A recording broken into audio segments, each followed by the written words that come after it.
sport bringing you that heat and that fire. All right, y'all. Let's get right into it. We're going to run it back because I feel like a lot of people are not getting the message. They're not getting the cold-hearted, the unadulterated, and cutthroat truths. The truth of the fact of the matter is this, and people need to understand this, because what we're seeing is two variations of the equation.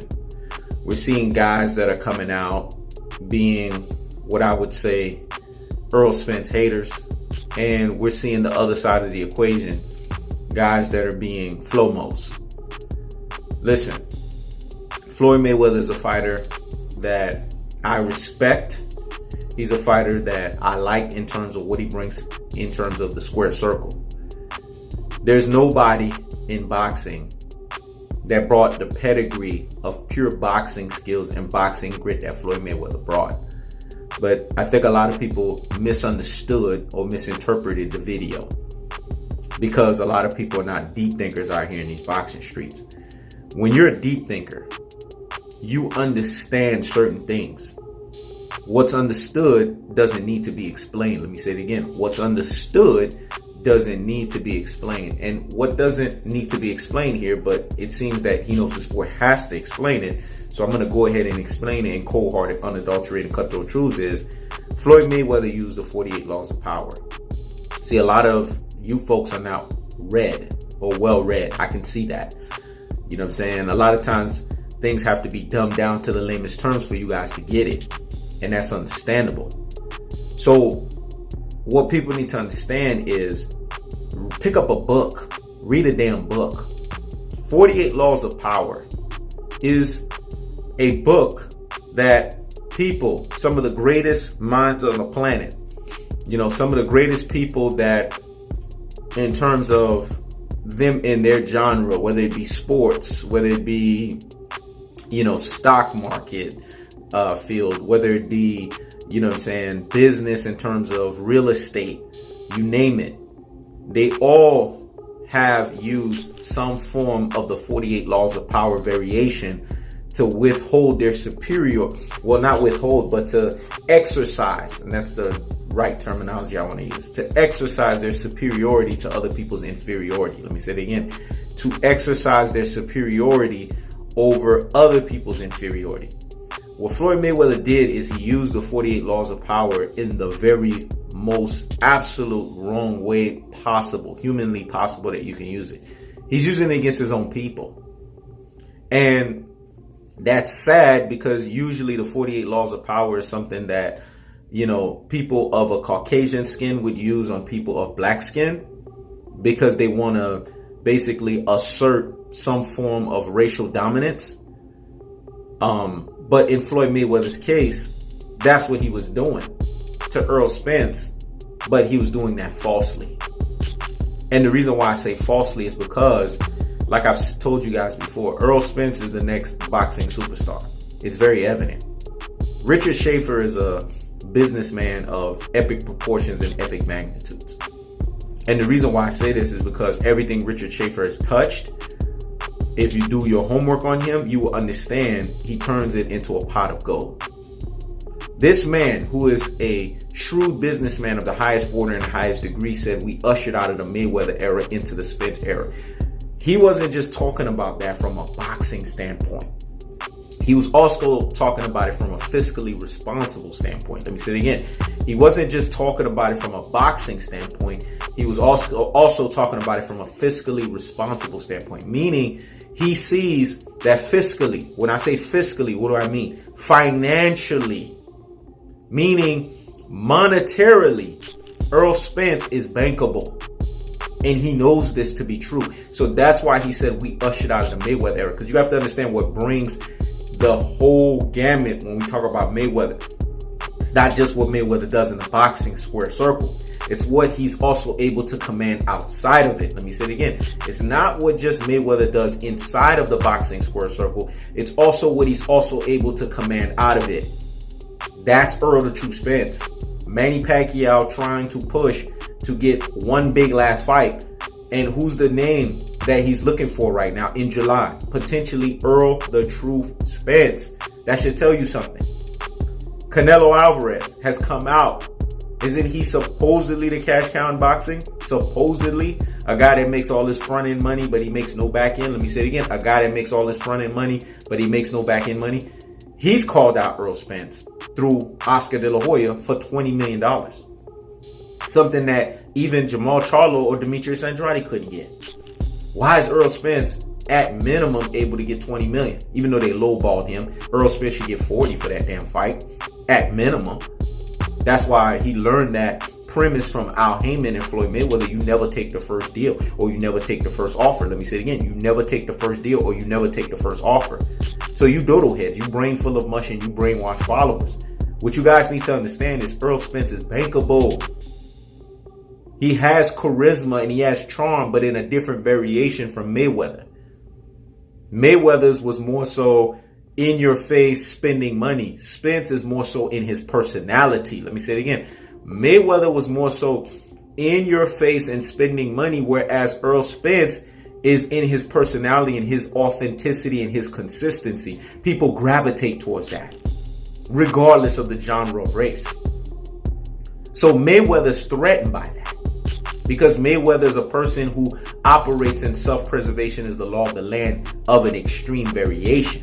I'm telling you guys this stuff because I am not just a deep thinker out here in these boxing streets. I'm a three-dimensional thinker. So when I'm telling you stuff, I'm giving it to you from a Sun Tzu, aka Art of War mindset. And see, what you guys have to understand, one of the premises of Sun Tzu was, you know what I'm saying, deception is in the art or in the form of war. Let me say it again. Deception is in the art or the form of war. And this is also a Sun Tzu variation that Floyd Mayweather is trying to do, because Floyd Mayweather is threatened that Errol Spence and the Errol Spence era is going to make the Mayweather era completely forgotten. And this is why Mayweather gave the full nod of approval to Terence Bud Crawford. Because if that was the case, he would have done this a long time ago. You see what I'm saying? Why now? Why at this most opportune time to do that? Because it's the most opportune to him to try to sit there and unseat the guy who's currently reigning in the era. He understands the bankability that Errol Spence has. He understands the marketability that's behind Errol Spence. And he understands what Errol Spence brings to the table in terms of not just in the boxing ring, but also outside of it, and how he commands that.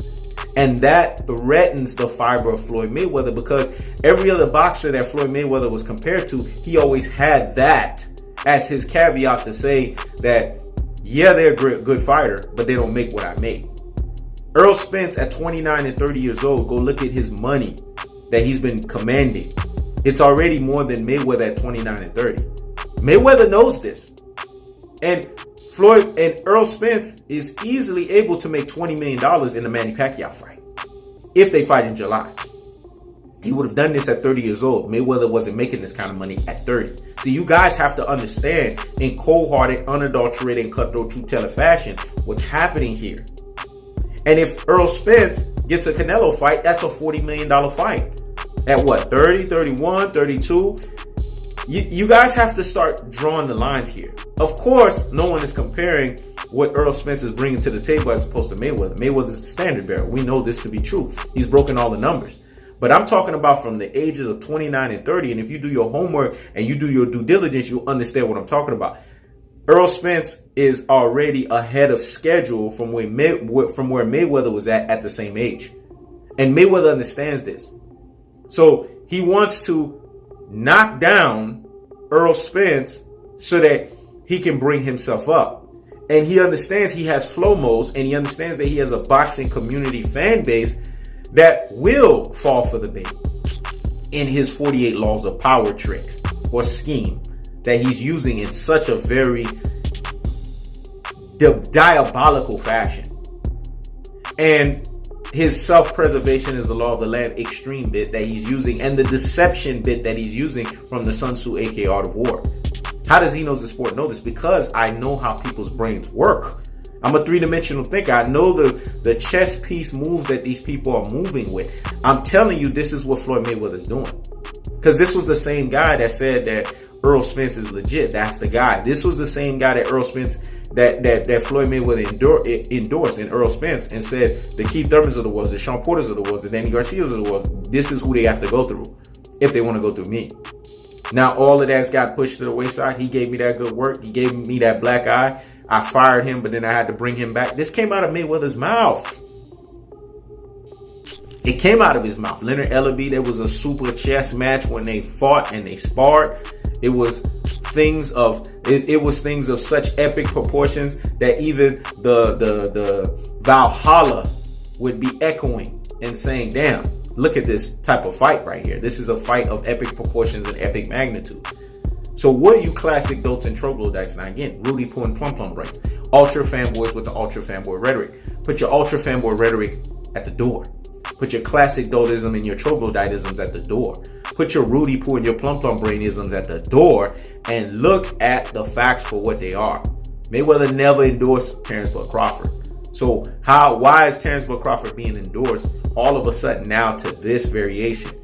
It's his way of saying that I'm threatened, I'm jealous, and I'm envious of what Errol Spence is becoming, because as Errol Spence is arriving and becoming and getting to the levels that he's getting to, the boxing community fan base is going to forget me. And in doing so, let me hurry up and do something to try to spit on him.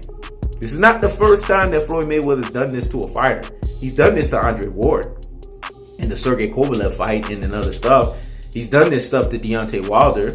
So what am I saying here that is not new? He's had frictions with Gervonta Tank Davis. So what am I saying here that's not new that Mayweather hasn't done? We know of his public issues with Adrian Broner. So these things are evident. If you follow the cookie crumbs and you connect the dots, you'll see what I'm talking about. But with Spence, as opposed to all of these other guys, because all of these situations are unique in of itself, because I'm not comparing them and drawing a simile. What I'm trying to tell you is this. Errol Spence is different. Floyd Mayweather understands that. And the very existence of Errol Spence threatens the fiber of what Floyd Mayweather used to be. And he can't stand that. So that's why you see Floyd Mayweather endorsing Terrence Bud Crawford. It has nothing to do with him endorsing Terrence Bud Crawford because he's doing it legitimately out of his own heart. Mayweather can be heartless. And in this situation, this is what it is. Him being heartless and him basically saying that I did like the guy, but now that this guy is passing or ascending certain things that I'm doing, it's threatening me and my stature, because my stature should be in rarefied company. It should be hanging in the balances of what it should be. So because of that, I'm not going to get behind him anymore, and I'm going to get behind somebody that's not a threat. See, that's where I was going to. The reason why Floyd Mayweather endorses Terrence Bud Crawford is because Terrence Bud Crawford is not a threat to him and will never be a threat to him in terms of what he does. He's boring. Only Omaha Nebraskans like him. Only Bud Man fans like him.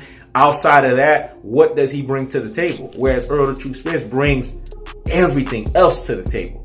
You see, that's what it boils down to.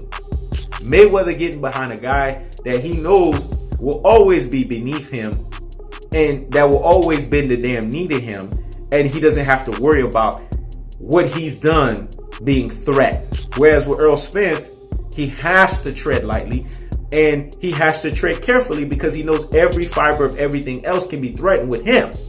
Because Errol Spence is a superstar of epic proportions and epic magnitude. Hence, man down, strap season, and the big fish. Because like Mayweather, he's been able to coin terminologies that are bankable. You see what I'm saying?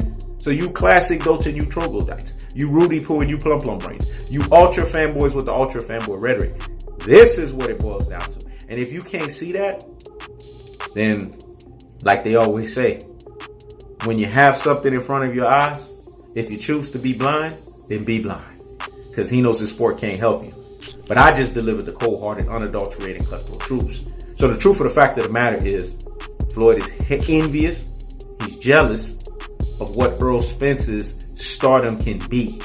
And that's why he endorsed a guy that he knows is not a threat to him in Terrence Bud Crawford. This is He Knows the Sport. Check it out.